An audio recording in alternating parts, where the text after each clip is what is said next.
അന്തരിച്ച പ്രശസ്ത സംഗീത സംവിധായകൻ MG രാധാകൃഷ്ണന്റെ തൈക്കാടുള്ള വീടിന്റെ മതിലാണ് ഇടിഞ്ഞു വീണത്.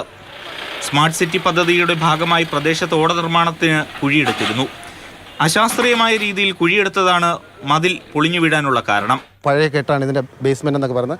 അപ്പോൾ വളരെ കെയർ ചെയ്യണമെന്ന് പറയും. കുഴപ്പമില്ല, ഞങ്ങളത് സൂക്ഷിച്ചോളാം എന്നൊക്കെ പറഞ്ഞിട്ടാണ് അവർ തുടങ്ങിയത്. പെട്ടെന്ന് വന്ന് നോക്കുമ്പോഴത്തേക്കും ആൾക്കാർ വിളിച്ച് പറയുമ്പോഴാണ് ഞാൻ ഓടി വരുന്നത്. വരുമ്പോൾ നോക്കുമ്പോഴാണെന്ന് വെച്ചാൽ കാറിൻ്റെ പുറത്തുകൂടെയൊക്കെ ഇതെല്ലാം കൂടെ വന്ന് വീഴുന്നതാണ് കണ്ടത്. MG രാധാകൃഷ്ണന്റെയും ഭാര്യയുടെയും ഓർമ്മയ്ക്കായി നിർമ്മിച്ച ചിത്രവും തകർന്ന മതിൽ സ്ഥാപിച്ചിരുന്നു. മതിൽ വീണത് വലിയ സങ്കടമുണ്ട്. കാരണം ചേട്ടൻ്റെയും പത്മജയുടെയും കൂടെ ഫോട്ടോ ആണ് അത് വെച്ചിരുന്നത്. പക്ഷെ അവർ അതുപോലെ നന്നാക്കി തരാം എന്ന് പറയുന്നുണ്ട്. അതൊരു വലിയ ആശ്വാസകരമാണ്.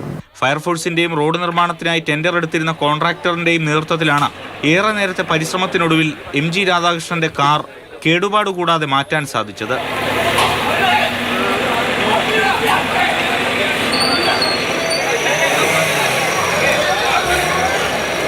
നിർമ്മാണ പ്രവർത്തികളുടെ കോൺട്രാക്ട് എടുത്തിരുന്ന വ്യക്തിയും മറ്റധികൃതരും ഉടനെ തന്നെ സ്ഥലത്തെത്തി മതിൽ തിരികെ നിർമ്മിച്ചു നൽകാമെന്ന് വാക്കുകൊടുത്തു. സ്മാർട്ട് സിറ്റി പദ്ധതിയുടെ ഭാഗമായി തലസ്ഥാനത്തെ വിവിധ ഭാഗങ്ങളിൽ റോഡ് പണികൾ നടക്കുന്നുണ്ട്. അശാസ്ത്രീയമായ നിർമ്മാണം കാരണം ജനങ്ങൾ വലയുകയാണ്. കഴിഞ്ഞ ദിവസവും സമീപത്തെ ഒരു വീടിന്റെ മതിൽ തകർന്നിരുന്നു. Jibin JB, Mathrubhumi news, Thiruvananthapuram.